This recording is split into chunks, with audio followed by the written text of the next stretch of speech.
200 years ago, in a mountain sect soaked in blood and betrayal, the strongest swordsman of his generation was dying. Baek Han-Seol had led the Cheonma Sect for 30 years. He had ended wars with a single strike. He had trained 1,000 disciples, and now, kneeling in the courtyard he built with his own hands, he felt his life leaving him. His vice leader stood over him, the man he had called brother for 20 years. "You were always meant to fall, Sect Master," he said. "Just, not by my hand, if you'd only stepped aside." Han-Seol didn't answer. He didn't have the breath left to. His last thought wasn't rage. It was a vow.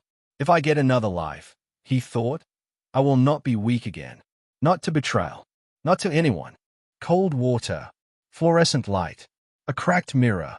Han-Seol opened his eyes, and they were not his eyes. Or rather, they were, but the face around them was wrong. Young, soft, weak. He looked down at his hands. Thin wrists. No calluses. No scars from 3 decades of a blade. Somewhere, deep inside this small body, a mind 200 years old was doing the math. He reached for his chi out of pure instinct, and found almost nothing. A single, faint thread, buried deep, like an ember under a mountain of ash. Interesting, he thought. A new life. A weaker vessel. This will require patience. Someone banged on the door. "Hey, loser, you better not be hiding in there again." Han-Seol's expression didn't change.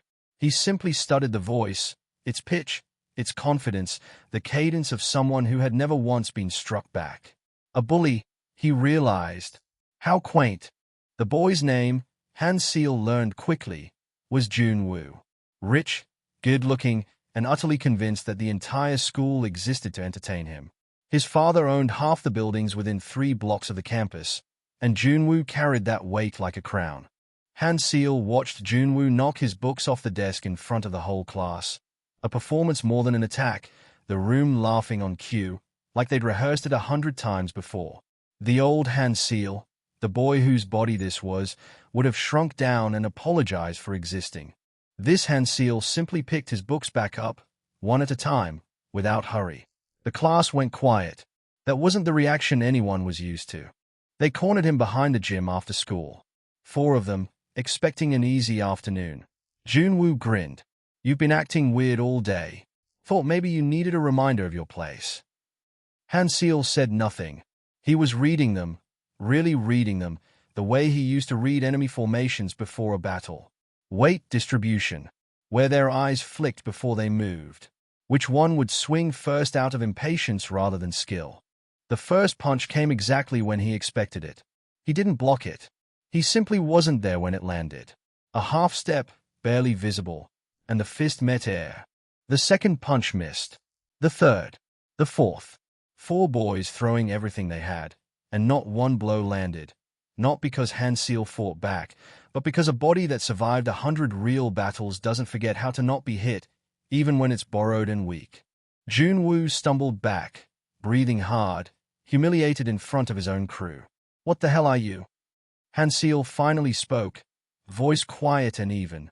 "Someone who has been hit by better than you. Go home." Alone in his small, empty room that night, Han-Seol sat cross-legged on the floor and closed his eyes.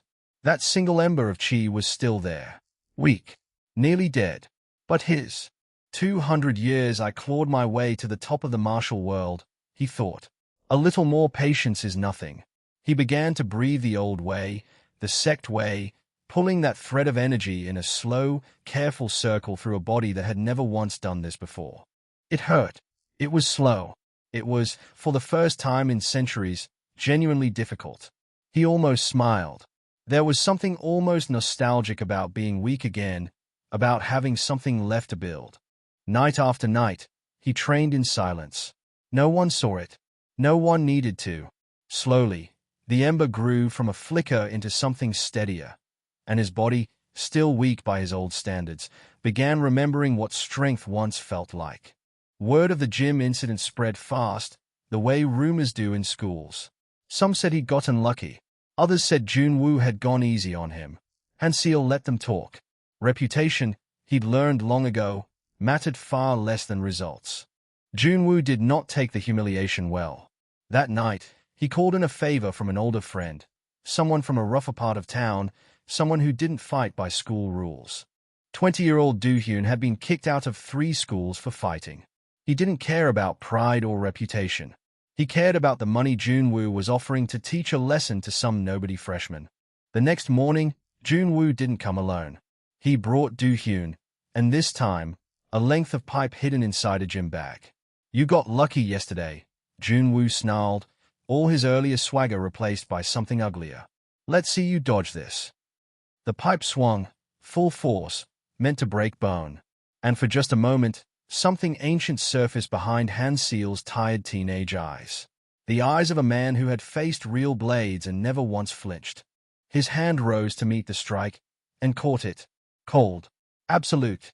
The pipe stopped dead in the air, inches from his skull, gripped in fingers that shouldn't have had the strength to hold it. Do-hyun pulled, straining with his full weight.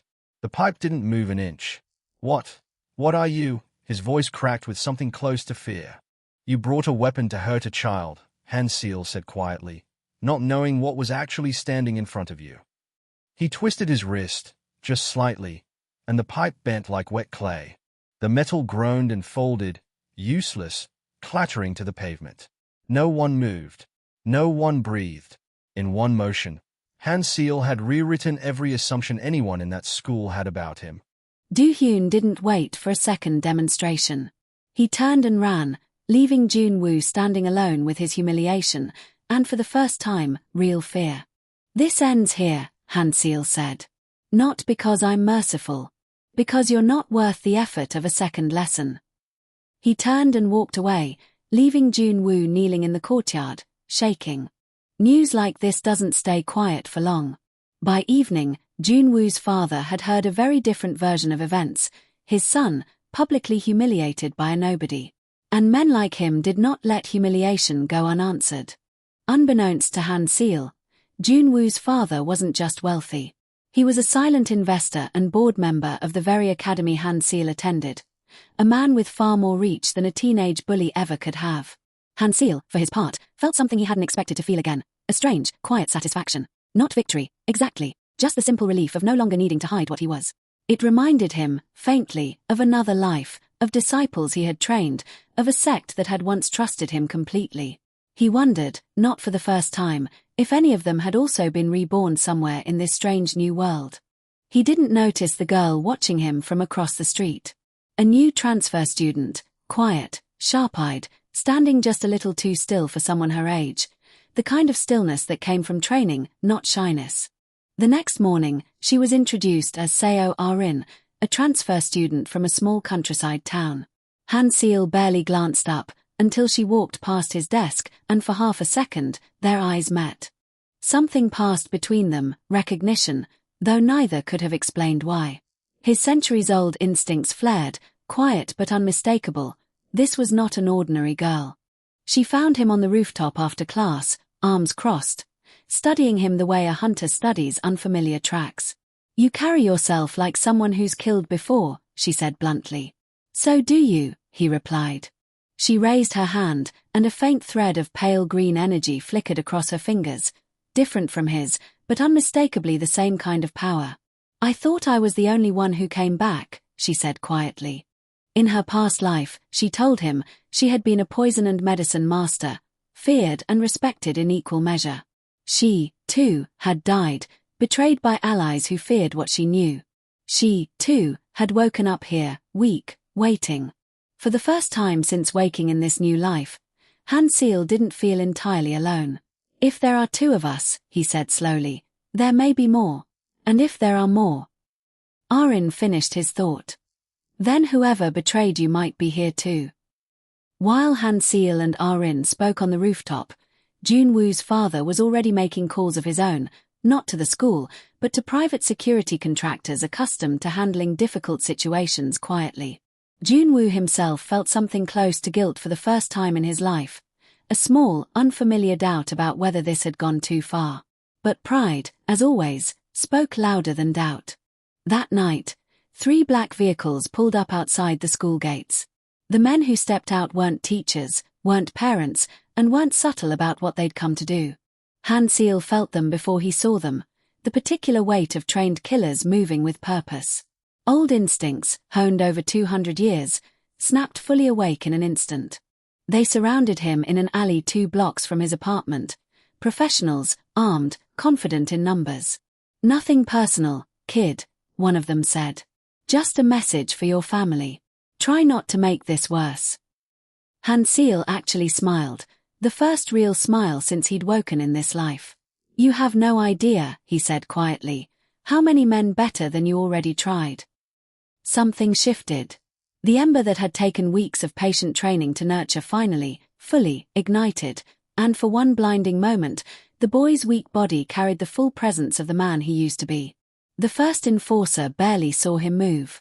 His weapon was simply gone from his hand, clattering against the pavement before his brain registered the loss. The second swung wide, overcommitted, and met only empty air, Han-Seol already a step behind him, untouched, unreadable.